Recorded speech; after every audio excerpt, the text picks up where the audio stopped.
I'm going to let you know about St. Petersburg, Florida. St. Petersburg, Florida has the views, the culture, and it's the place you want to be. Okay, St. Petersburg is located on the Gulf of Mexico. It's a medium-sized, mid-sized Florida city. It's a cosmopolitan level, multicultural area with absolutely subtropical nature behind it. So it's got a little bit of the vibe of the metropolitan, but the subtropical vibe, and it's no wonder it's been noted as one of the top 10 cities to be in, to live in throughout Florida. Okay, St. Petersburg is like no other city. There's absolutely no other city that might work better for you for home seekers who are looking to move to the St. Petersburg area. From the weather to the waterfront property.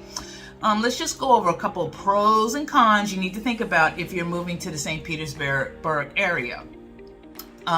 First off, the pro. Okay, you need to think of St. Petersburg as like a package deal. Okay, St. Petersburg, you get 3 cities for the price of 1. Okay, St. Petersburg is part of the Tampa Bay Tri-City metro area along the Gulf of Mexico shore. And the perimeters includes Hillsborough County, that's what holds Tampa, and the peninsula, which is Pinellas County, which holds Clearwater and St. Petersburg. And overall, if you look at all these, little cluster of, Tri-City metro area, it's about 3 million residents, okay? The best part of this is you can kind of consider it's like sister cities. If you want to make the full circle and go from Tampa to St. Pete to Clearwater, you could do it all within an hour. But from St. Petersburg, it's 20 minutes to Tampa and 20 minutes to Clearwater. Okay? So let's explore a couple of things that you need to know about our sister cities that are close to St. Petersburg. First, we have Tampa. Going into Tampa, you go over the Bay Waters, all right, and you go over the Howard Franklin Bridge. And when I first got here, because the Howard Franklin Bridge is low to the ground, kind of low to the water, and to me it was like, oh wow, I'm like driving on top of the water coming into Florida, and it was just a beautiful, it just made you feel good, coming, over the Howard Franklin Bridge. And there's like plenty of activities to do on a sunny afternoon in Tampa. You have the Tampa River Walk, all right, which is right in the middle of Tampa. You got biking there, rollerblading. It's about 2.5 miles of river walk path if you really want to do some serious walking. They have lots of local shops and restaurants all along the way, and it's just a great lunch spot. Then you have the Armature Works. That's a historic marketplace. That's a must-see for a lot of Tampa visitors. Public space, everything from chic bistros to rooftop events, outdoor movie nights there. Not to mention the architecture of this building is, from the 1900s. And, the architecture is a sight all in its own to see. It's just absolutely phenomenal. You're just gawking at how gorgeous it is. Then we also in Tampa have the Florida Aquarium that has over 7,000 species. My goddaughter absolutely loves that.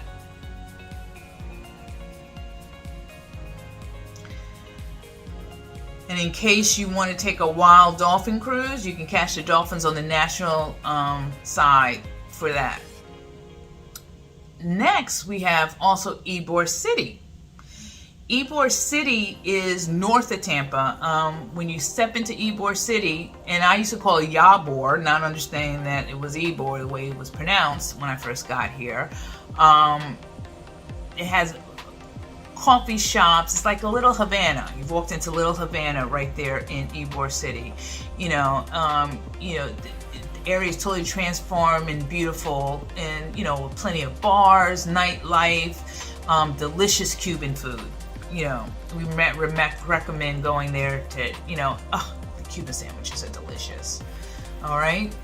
And then the next sister city that's, keep going around, which is in Pinellas County. Because remember, St. Petersburg, the other sister city is Clearwater. That's due north of St. Petersburg. And you'll find a little quieter city, but it has the beaches. It has the breathtaking beaches, white sands. It's the full scope of the peninsula, and you look at Clearwater, and it's the best sights and the best attractions. Oh, the sunsets are gorgeous. At Clearwater Beach, you can do the jet skis, the boogie boarding, the parasailing. Oh my goodness, the parasailing. That is fun. Okay, try the parasailing. It's absolutely phenomenal. The Thin Island is literally right off the city coast, and this is, the beach is laid back, yet it's filled with plenty of activities for the entire family. Between the swims while you're on the beach, make sure you check out the grouper fish tacos. They're absolutely delicious. You have Pier 60, which is an extra long pier that is out there on Clearwater Beach. It's great for fishing. If everybody want to get their fish on, they have great fishing. Park playground. You can catch, mackerel, redfish, flounder, and it's a lot of fun it's family or it's kid friendly. Events in the evening, and a killer sunset. So if you want to take that special someone to see a wonderful sunset, there from the pier is absolutely fantastic. But let's talk about the cons. All right, things that aren't too crazy about. In case you didn't know, it's very hot in Florida. One could say it's a pro for some people and not a con. The pros, the cons. It is very hot in St. Petersburg. So if you're not a person that is used to hot weather, this might not be the place for you. Okay? On average, the tropical weather here in St. Petersburg keeps things kind of balmy, and the sun and with the sun and the humidity, it's rough. But in the winter months, temperatures are around 60 degrees. Now I know up north you think 60 degrees, it's warm, but here in St. Petersburg it's a little chilly for us, but it's nice. Okay, the humidity is not as high. While in the summertime you can get 80s, 90, but when the humidity is jumping, the humidity is, it's breathtaking. All right. But during that time, what do I tell people when it's really hot? What do you do when it's hot? You're in the air conditioning. Florida's got great air conditioning. So just like you're real hot maybe someplace else, where are you at? You're in the air conditioning. So think of Florida. It might not be a con, but if you're not into heat at all, this might not be it. But realize that can be fixed with being in air conditioning during the hot months. All right. Now, while it's the hot months, was during the dry season. It's the tourist season. That's between like December to May, and that's when the humidity peaks in the summer. When the humidity starts to peak, they tend to go home. Okay? So compared to other Florida cities, St. Petersburg is relatively storm-free, other than the humidity. On average, it has like 361 clear sky days. Additionally, the last hurricane, everybody always says, oh my God, the hurricane. As long as you make sure you have your hurricane preparedness you get your list, you get your water, you get your batteries, you know where your evacuation zone is. That's all well and good things to know. Anyone coming that's never been used to being around hurricanes. But just so you know, St. Petersburg has not had a direct hit of a hurricane since 1946. We've lost electricity, the winds have blown a lot, some flooding, but we haven't had a direct hit from a hurricane since 1946. So it's relatively safe. My house was built in 1942. It's still there. So St. Petersburg is, a wonderful place to be when it comes to the weather. To me, the heat you know, I don't have the hot flashes anymore. So, now the pro. One of the biggest things about St. Petersburg and the pro is probably the beaches. You are so close to the beaches. I mean, the beaches are fantastic. You know, the beaches make you feel so relaxed. You're on vacation if you want to. When you get off from work, you can go to a beach. You can walk the beach. You know, you have St. Pete Beach, which is a St. Pete Beach, okay? Which is a quick drive over to St. Pete Beach, which is like a 7-mile long beach. All right, right off the city's west edge. Now you gotta understand, St. Pete Beach is a separate municipality, and we'll talk about that in another video. But St. Pete Beach, you can get to St. Pete Beach from St. Petersburg in less than 10 minutes. And it's absolutely wonderful. They have restaurants, chic restaurants, excellent waves. Oh, and some of the condominiums are gorgeous with beautiful views. And then the beach houses, the beach houses that they have in St. Pete Beach are absolutely gorgeous. Absolutely gorgeous. So if you're interested in getting a beach house on the water, St. Pete Beach is maybe one of the places you might want to look at. Then you also have Fort DeSoto Park.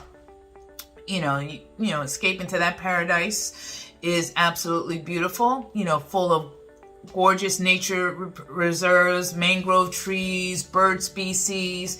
Take your binoculars, your kids, and it's a day in itself. Absolutely beautiful. So that part, St. Pete Beach is absolutely, Fort DeSoto Park is absolutely gorgeous. Then you also have the St. Pete Pier, swim-free waterfront alternative, you know. You can head down to walk on the St. Pete Pier, local hangouts, 26 acres of shops.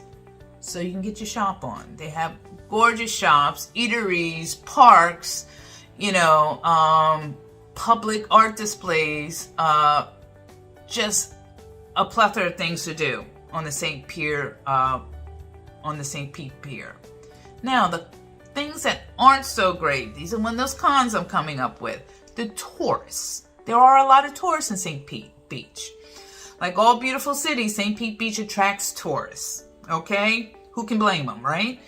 The warm weather, the beaches, the lively art scene, you know, the attractive getaways. But for some residents, the beach and restaurant crowds might be annoying to your lifestyle. Okay? So luckily, the tourist season mostly extends from like December through May. All right? For the snowbirds, they come down maybe in November till May. But just the general tourists, you know, December through May. They want to get out, you know, where it's cold at and come somewhere where it's sunny. So, of course, they want to come to St. Petersburg, Florida. Do you blame them? Another pro is there are plenty of condos, luxury condominiums going up everywhere in downtown St. Pete Beach with massive skyline views. Absolutely gorgeous for newcomers. It's a great way to feel out the city, the culture, before making maybe a permanent move, if you want to rent. Not to mention, in renting, there's no property taxes, which are a little bit higher in St. Petersburg, and renting might be an easy way to avoid that. So, a con. This is something that might not be too crazy about. Cars. Getting around St. Pete. All right? So, there's no getting around St. Petersburg. You need a car to get around St. Petersburg. I mean, we have public transportation, but you do need a car to get around the city. All right? From the Northeast Park to the Greater Pinellas Point. All right? You can get a little packed on I-275. In fact, most locals make it a practice to avoid rush hour traffic if they can. Okay? However, there are a few public transportation options. You got the Pinellas Suncoast Transit Authority. The bus lines offers from, crossing from Palm Harbor, which is a little further up in Pinellas County, all the way down to South St. Pete. Just keep in mind the buses, will have the exact same traffic that all the cars will. Okay, so that's that on the con. So, but pro for St. Petersburg, which I think is one of the biggest things here in St. Petersburg, is the excellent art and culture scene. All right.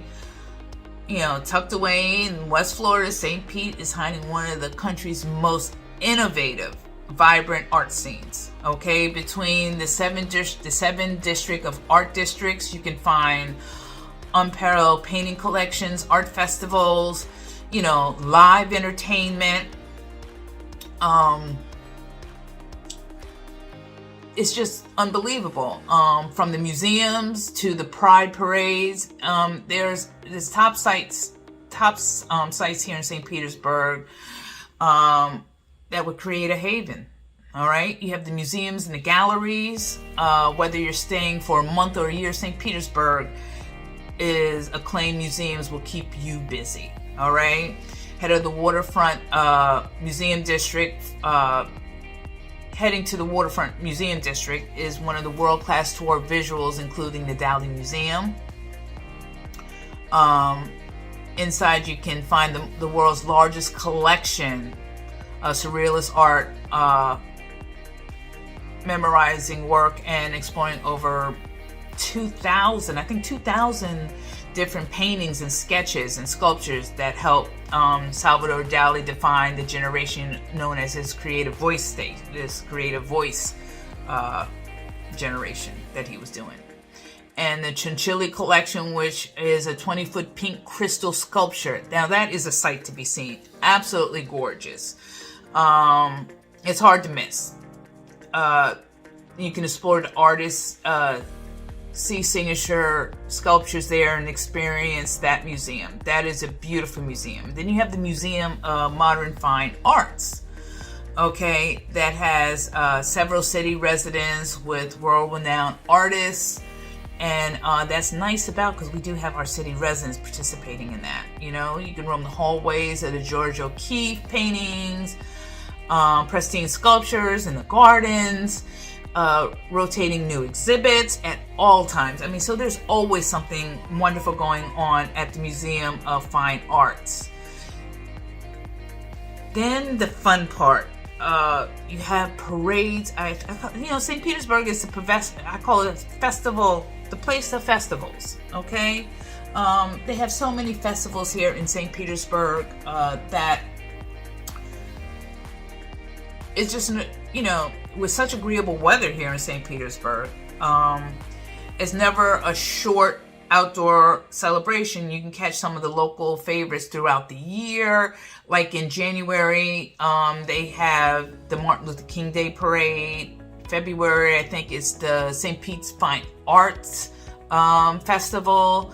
And March, the Grand Prix X Motorsports Festival. I mean, that's a 3-day festival, and you know, cars qualifying. You know, it's absolutely fantastic. And then you have the Tampa Bay Blues Festival. Oh, for all the blues fans, the food is great there. And that's in April. Also, they have the Main Sales Art Festival in April. In June, they have Juneteenth Festival. That is a great festival. The Shine Mural Festival in late July. St. Petersburg International Folk Fair Society Festival in October. So, I mean, they have a lot of different festivals. I mean, and there's more than just that you know, that happens here in St. Petersburg.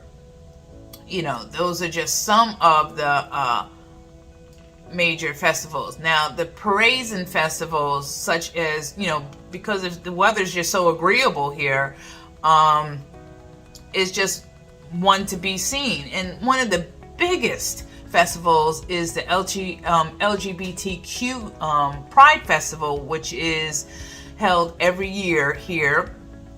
And it's been, for the past 7 years, it's earned the perfect score for Human Rights Campaign and Municipal Equality Index.